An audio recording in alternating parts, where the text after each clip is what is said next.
Yes? If you recognize who you are, then the evidence that that's the case is you want to be that. And if you recognize who you are and you want to be that, then the next question is, what will it take to be that? And the simple answer to that question is, what it will take to be that is not to be who you thought you were. Right? Pretty obvious, right? What it takes to be what you are is not to be what you're not. Well, how do you do that?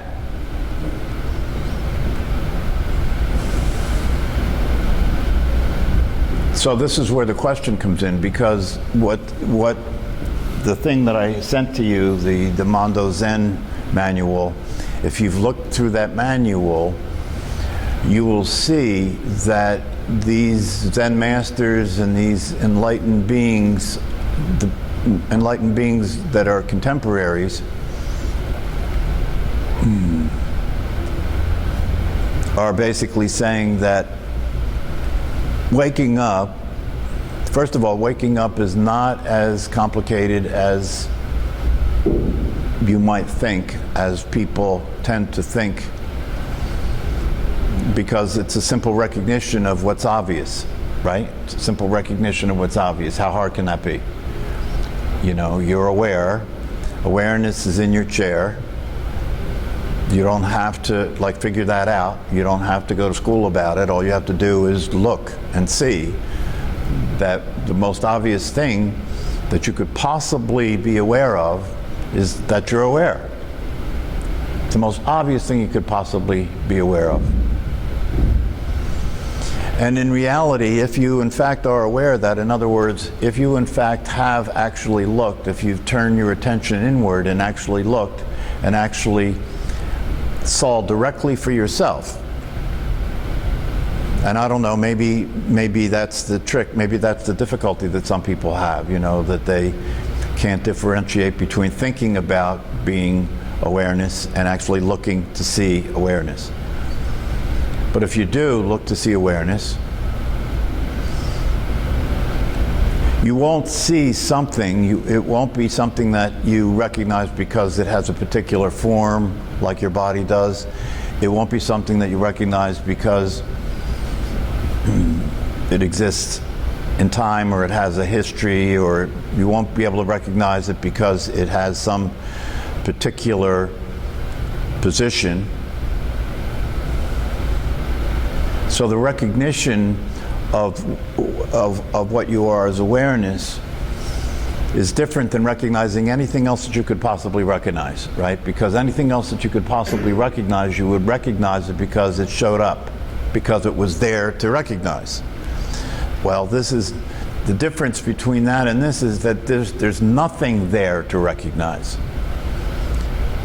And but nonetheless, if you pay attention to it, even though there's nothing there to recognize, it can still be recognized, because the recognition is the recognition of the perception of awareness seeing itself.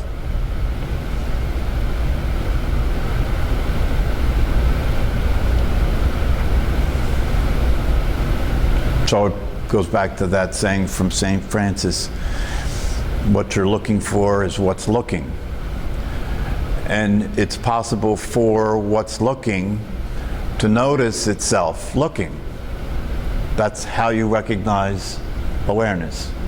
What's looking notices itself looking. So that's obviously the first step in the process of waking up, is the recognition of the reality of what you are. And for and even if you look and you have the recognition, it's probably because you were motivated to look, and that's probably because the concept of what you are was something that was understood, and the possibility of being the truth of what you are was something that was understood.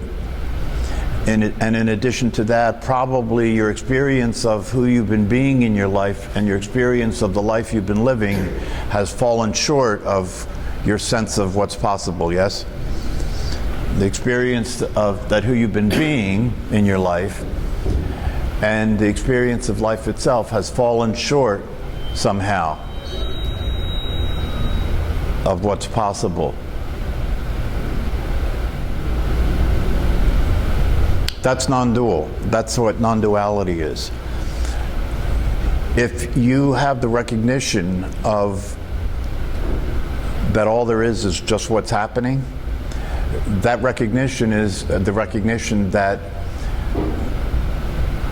who you consider yourself to be is just what's happening. It's not separate from what's happening. It's just part of what's happening. And it's not happening to me. It's just what's happening. Well, you'd have to be separate from it for it to happen to you. So if you're not separate from it, it ends. See, that brings an end to the illusion. That brings an end to the dream. So then if you do the looking and you recognize the truth of yourself as awareness itself,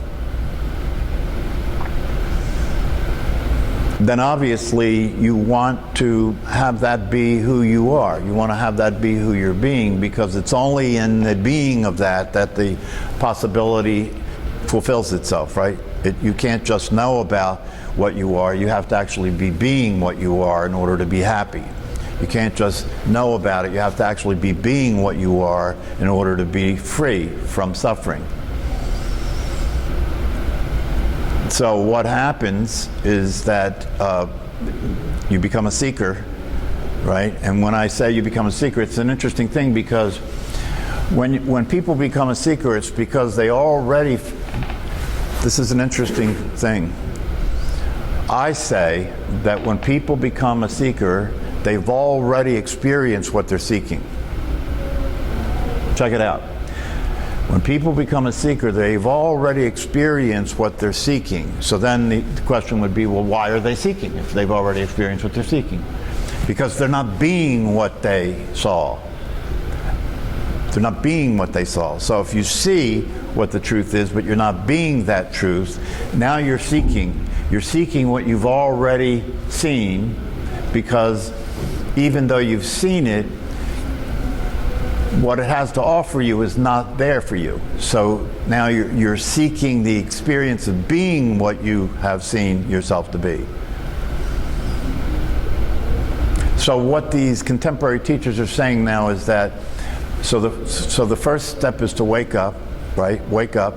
Waking up means you look and you see and you recognize what you are as awareness itself. That's the awakening. That's it. That's enlightenment. That's enlightenment. And if that's really what enlightenment is, then all of the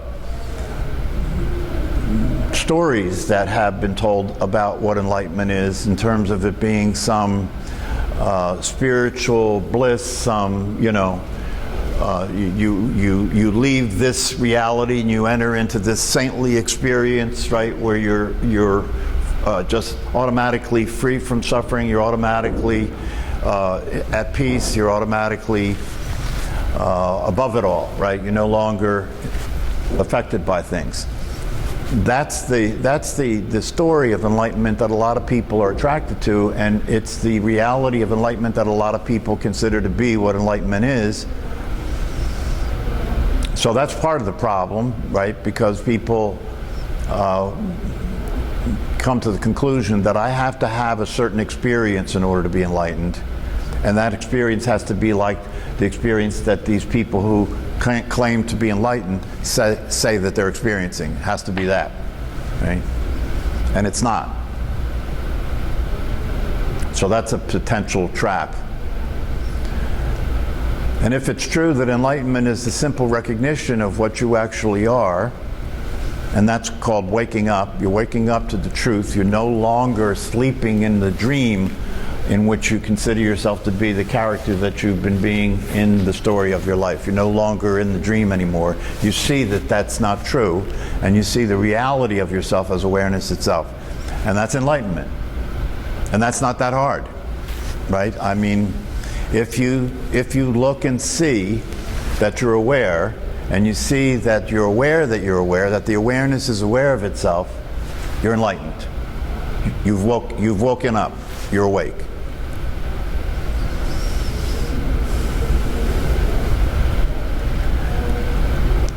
So then after that, there's this seeking, and the seeking is seeking the being of awareness, seeking the being of awareness, seeking being that awareness so that you can experience the happiness that that awareness naturally experiences, seeking that. So what the contemporary teachers say is that waking up is the beginning, and that's not that hard. That's one of the reasons I like this the Zen manual, because if you look in there in terms of how what the definition of enlightenment is, it's what I said. It's just simply seeing the truth. And that's not hard. It's not that hard because the truth is obvious, right? But then the next thing they say is, once you wake up, if you want to experience liberation, if you want to experience the being of an awakened being, if you want to experience the being of an awakened being, then you have to grow up. So you start by waking up, and then you have to grow up. What's that mean? Well, one of the things I've said is that most of us, if you really look at human behavior, most human beings are functioning at the level of a child. The evidence is pretty clear, right? Most human beings are functioning at the level of a child. In other words, I want what I want. I want things to be the way that I want things. And if they're not that way, then I'm going to have a temper tantrum. And when you have a temper tantrum and you have nuclear weapons, that's a very dangerous situation, right? But look at the news. Isn't that exactly what's happening? I remember when we invaded Iraq, I remember the president getting on television, and the thing that struck me about what he was saying when he was presenting to the American people that we're going to go to war with Iraq, right? He was talking at the level of a teenager. You know, we're going to get him. We're going to chase him. You know, we're going to run him down. This is talking like a teenager, right? So growing up becomes the next thing, and part of growing up is to start to pay attention to what's running, cleaning up your act, right? In other words, if you are awake, then you'll see the truth, and the truth is you are a troublemaker, right? If you are awake, you'll see the truth, and the truth is you're a troublemaker, and you don't only make trouble for other people, but more than that, you make trouble for yourself. Right? How do you make trouble for yourself? You make trouble for yourself by being in conflict with reality, right? You're in conflict with reality. If you start to really pay attention and you notice how easy it is for you to be annoyed, right? About the smallest things. That's what a spoiled brat we are, right? How easy it is to be annoyed by the smallest things. I was noticing when we were doing the meditation, right, that the sound system has, did anybody hear the hum? Yeah. I mean, I pretty much, I know what that is because it happens on my sound system at home. There's a loose connection somewhere that's causing there to be feedback, right? But when I heard that, and I can't fix that right now, I wondered how that was going to affect your experience of doing the meditation practice, right? And one of the ways that people react to things like that shouldn't be there, right? Shouldn't be there. And because it shouldn't be there and you're trying to meditate, it's annoying, right? It's annoying. And what are we talking about here? We're talking about a little hum sound, right? That can interrupt your experience of life, right? And the other thing about how we are is that we actually annoy ourselves, don't we? Don't you have thoughts that you find annoying about yourself? Right? We troublemaker ourselves. We make trouble for ourselves. So when you wake up, you begin to see this situation that you find yourself in, and it becomes a matter of cleaning up your act. It becomes a matter of recognizing that this character that you are is neurotic, This character that you are is reactive. This character that you are is perpetuating its own misery all the time and creating conflict with life and conflict with other people and conflict with reality. All you have to do, you know, if you're a little older, is look in the mirror and watch the way you react to what's in the mirror, right? You don't want to be that. You don't want to look like that, right? You don't want to be this age. You don't want to be this weight, right? You don't want to feel this way. That's conflict with reality. Because why? Because you are this age. You do feel this way. You do look this way. And the being of awareness itself would not have any conflict with any of that. The being of awareness itself allows everything to be as it is. It doesn't have any expectations. It doesn't have any alternative. It's not looking to go anywhere. It's not trying to be any different than it is. It's allowing everything to be exactly as it is. There's no conflict. So in order for that to be your experience, you're going to have to deal with that psychological character that you are that's neurotic, that's basically crazy. So how do you do that? Well, the way you do that is you have to start to do some psychological investigation and find out how this character got put together and start to see that this character is a fearful person, right? Is a fearful person. This character is a person who is addicted to certain patterns of behavior and certain patterns of thought. Addicted. And what's the addiction? Why is there an addiction?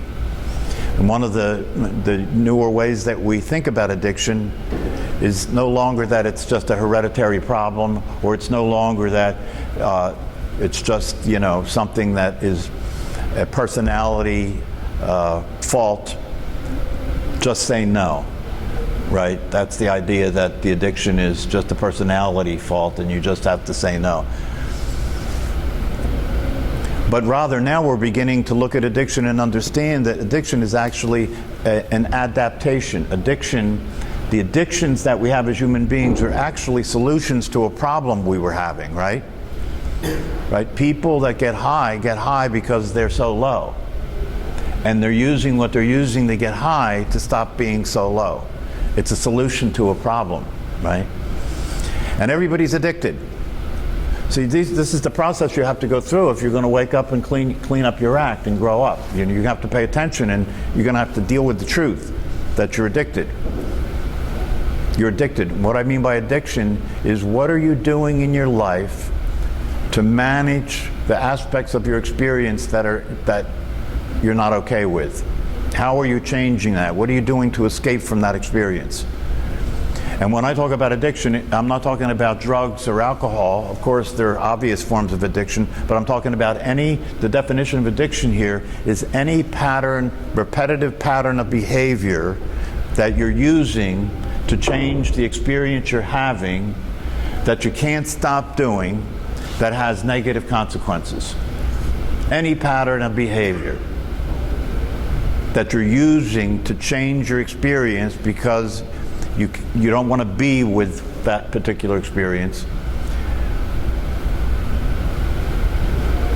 and you can't stop doing it. So the first obvious addiction that is pervasive with humanity is what? Alcohol, drugs. Nope. Busyness. Busyness. Well, how do you keep yourself busy more than anything else?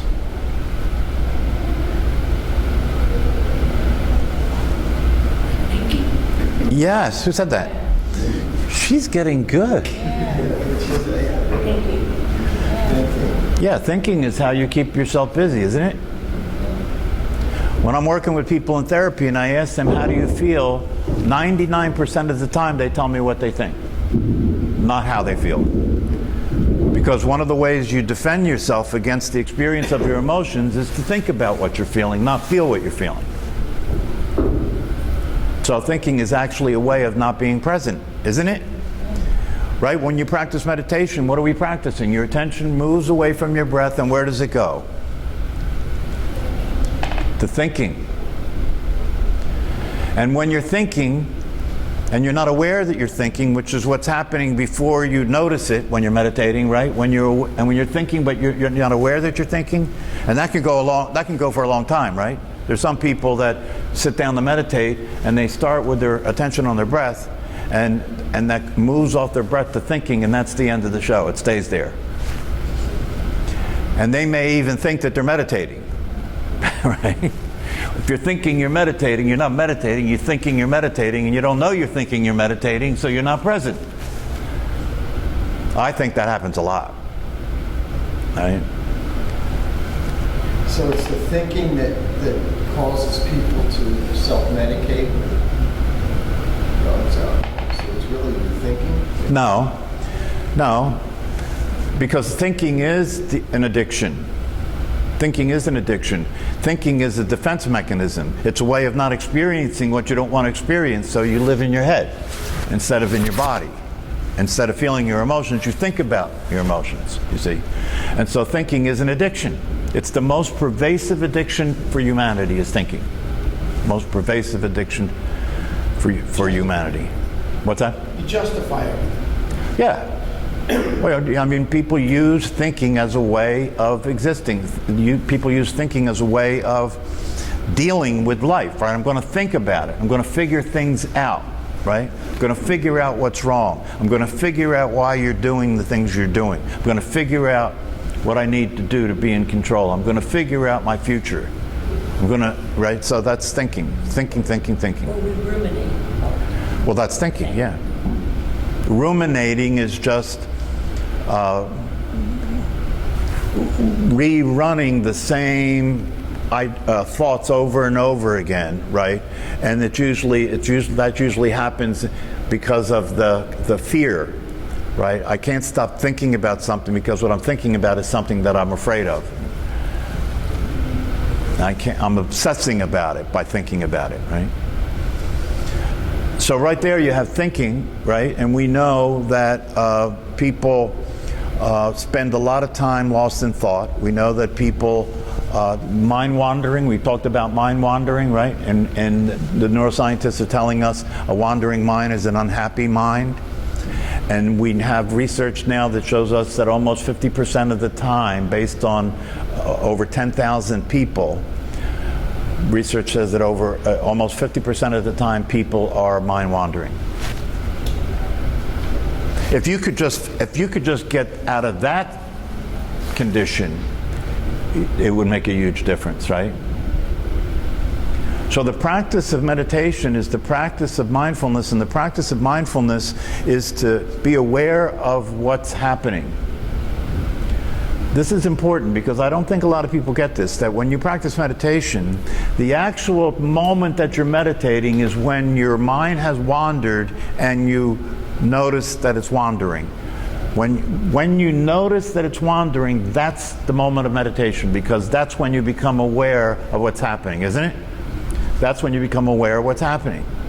And so the practice of mindfulness, the practice of meditation in everyday life, is the practice of being aware of what's happening. When I'm thinking that I know I'm thinking, that's mindfulness. When I'm thinking, I know I'm thinking. That's mindfulness. When I'm ruminating, I know I'm ruminating. That's mindfulness. When I'm complaining, I know I'm complaining. That's mindfulness. When I'm annoyed, I know I'm annoyed. That's mindfulness. That's making contact with reality, what's actually going on. And so this work involves waking up, cleaning up, and growing up. And so in order to wake up and grow up, what you have to do is you have to get out of the automatic mode, right? Because the automatic mode are the patterns that just play by themselves, right? Thinking is an automatic thing, isn't it? The addictions are automatic things. You know, you do things automatically, things that you wouldn't even necessarily recognize as being addictions. It could be anything. You could be addicted to work. You could be addicted to exercise. You could be addicted to food. You could be addicted to pornography. You could be, well, pornography is a good one, right? You could be addicted to the Facebook, to the internet, right? You could be addicted to anything. So this is very important to start to pay attention and notice how much of your time is being occupied by diversions, how much of your time is being occupied by paying attention to something that has your attention not be where you don't want it to be, paying attention to something that gets you away from this feeling of being uncomfortable. And mostly the feelings that we have that are uncomfortable are they're emotions, right? So most people are not very connected to their own feelings, right? Right? Why? Because emotions can be uncomfortable. And one of the things we know is that if you can't experience the negative emotions, and if you escape from the negative emotions by using substances or by distracting yourself or by doing whatever you do to do that, if you escape from the experience of the negative emotions, that you don't have the positive emotions either. Because you can't just selectively stop feeling negative feelings. If you stop feeling feelings, you stop feeling all feelings. And if you stop feeling all feelings, that's called depression. Right? Because you've depressed your energetic experience. You've depressed your emotional life. That's called depression. And then life seems listless, life seems futile, you're not happy. And then it becomes a condition where it can become so desperate, that people kill themselves. So if you're going to be awake, you've got to take responsibility for growing up and cleaning up your act, which means you have to understand that you have to start to go back in your life to the earliest experiences that you had, where you were experiencing being overwhelmed as a child, and you were experiencing strong emotions, and you were experiencing a lack of safety around you, or you were experiencing that there was nobody there that you could talk to about what was happening, and you were experiencing that you couldn't get away, right? Because when we talk about survival, which is what a child's doing, right, is surviving their intense emotional experiences. And when we talk about survival, we're talking about that the brain automatically has three mechanisms that it uses to survive in the reptilian brain, right? You either run, flight, right? You either fight, right? Or you freeze. So when you're a kid, you can't get away from your family. You can't even get away from some specific situations that are happening, so running isn't an option, right? You can't fight because you're a kid. You don't have that much power to fight, right? So what are you left with? Yeah, you can run. Wait, there are ways to run without physically running. You can run by just shutting down and depersonalizing, right? But you also can freeze, which is that you just don't move.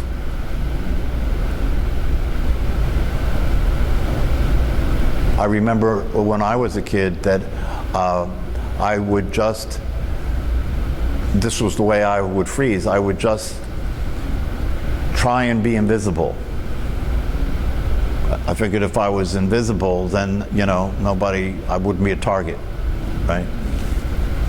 Try and be invisible. That's how a kid can use the freeze mechanism of survival. So to do these things, to do this work, which has been called shadow work, right, means that you have to then be willing to be uncomfortable. You have to be willing to reconnect with your emotions, the emotions that you disconnected from. You have to be willing to look and start to recall what went on when you were a child, remember traumatic experiences, right? And you have to then look and see what were the emotions that were present then, right? And you have to consciously and intentionally see if you can reconnect with those experiences and let yourself feel those emotions. And if you let yourself feel those emotions, the emotions will come up and start to discharge. The energy will start to discharge. Because when you're in a condition that has gone on for years and years and years, where you have shut down and disconnected from yourself emotionally, right, and felt anxious and fearful, right, that your perception actually narrows. You become constricted. Your body becomes tight, right? So by doing this work, you can actually free the energy up.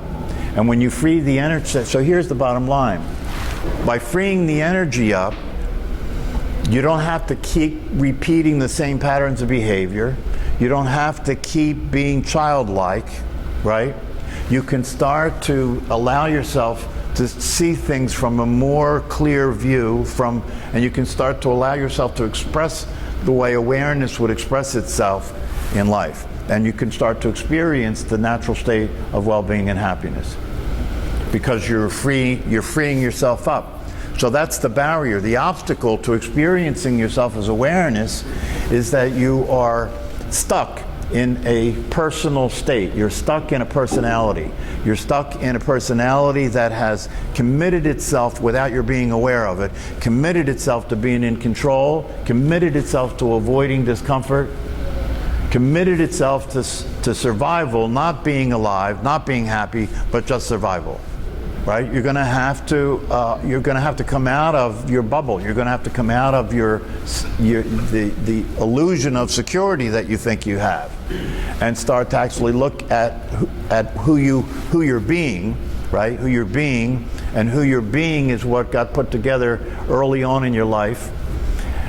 And the things that you were frightened about, and the things that happened that you felt threatened about, were things that you developed patterns of behavior to avoid the experience of, and then you compensated for whatever you thought was wrong with you. Right? In other words, whatever your strengths are, right? Whatever you developed to really be good at, right, was something that was a compensation for what you were afraid was true about yourself. That's not easy to swallow, right? So true. People who have, like myself, who spent years and years and years and all kinds of money going to school and getting degrees, right? So that I could be smart, right? So that I could be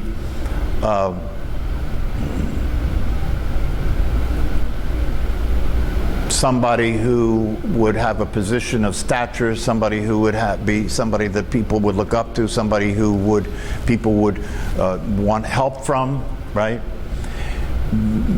To face the fact that all that was being done in order to compensate for the opposite, right? So what would that look like? For me as a child, I felt weak. I felt not out of control. I felt unseen and unneeded and unwanted, right? So I create a compensation. I create a persona. I create a person that's the opposite of that, so that I don't have to feel that. I don't have to experience that, right? But the problem is that everything that I did to become that person, to become in that role, right, doesn't really satisfy anything. It keeps the pain alive, right? Because the reason I'm being that is so that I don't have to face the truth, right? So it doesn't solve anything, because the truth is still behind it, right? So you can't really you can't enjoy your accomplishments because they don't make any difference. So it's only when you get the thing cleaned up in terms of finding out that it's not true that you're not worth something. It's not true that, and it is, and if you can experience the feelings that are associated with that and get freed up from that, then what you're being in life can be experienced as something that is rewarding and is fulfilling and is authentic, right? So these things are not easy. So I invite you to look and see where you're at in relationship to that question that I sent out. You know, do you find yourself hesitating? I don't know if I want to do this. You know, I don't want to. It's uncomfortable. It's not for me. You know, or if you're a sophisticated person, you come up with an intellectual reaction. You know, this is all bullshit. You know, these people are lost. You know, this isn't, I don't need to do that. I don't need to do that. A lot of times when kids are with parents that are having dysfunction and having psychological issues, they have to be the parent to their parent. So they don't get to have a childhood. So these are the things that need to get brought into awareness, and the feelings that are associated with these things need to be able to come up and get felt and experienced and talked about. And what wasn't available when you were a child can now be available to you because you're an adult. You can talk about them to other people that support you. You can feel safe now because you know you're an adult and you have the opportunity to be safe. And the reason this is important is because it goes back to what I was saying before. Once you recognize awareness and you come to an appreciation of the nature of awareness, you naturally want to experience that possibility, right? You naturally want to be happy. You naturally want to be at peace. You naturally want to feel at ease in your life, right? But the reality of it is that's not going to happen until you get your psychological self corrected. Otherwise, that's going to be in the way. That's going to be the obstruction. That's going to keep pulling your attention compulsively into that experience, right? Compulsively into the thought, the thinking, compulsively into the reacting, compulsively into the avoiding. And as long as that's going on, that's so compelling that you're not free from that in order to experience what's always there, which is the awareness itself. The good news is, if you really do get the truth of who you are as awareness itself, then you can realize that awareness can't be threatened. That awareness can't be threatened, which means that you can feel safe to do the work even though it's uncomfortable, because nothing's going to happen to you. That's the good news, right? That the awareness that you are can be a context. It's a context that's safe. It's a context that's free. And you can use that context to do the psychological work. And while it may be uncomfortable, you can always be secure in the idea that you're safe, because nothing can happen to you. Do you see how that works?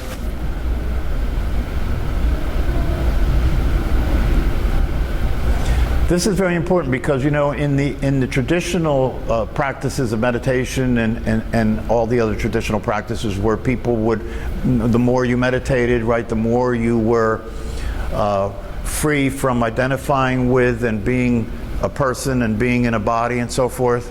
That's a complete escape. Then that's a complete escape from the human experience, right? But that's not the fulfillment of awareness. The fulfillment of awareness is being fully human. The fulfillment of awareness is to be in life the way life is and be able to enjoy all that life has to offer. You don't have to go and hide in a cave.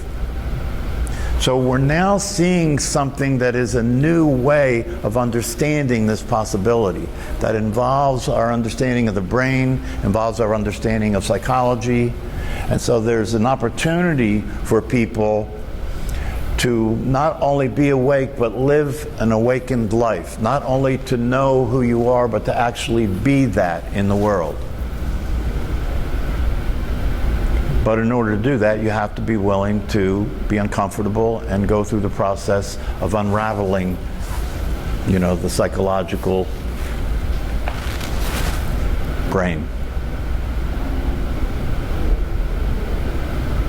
So something to think about, right? All right, you've got to go.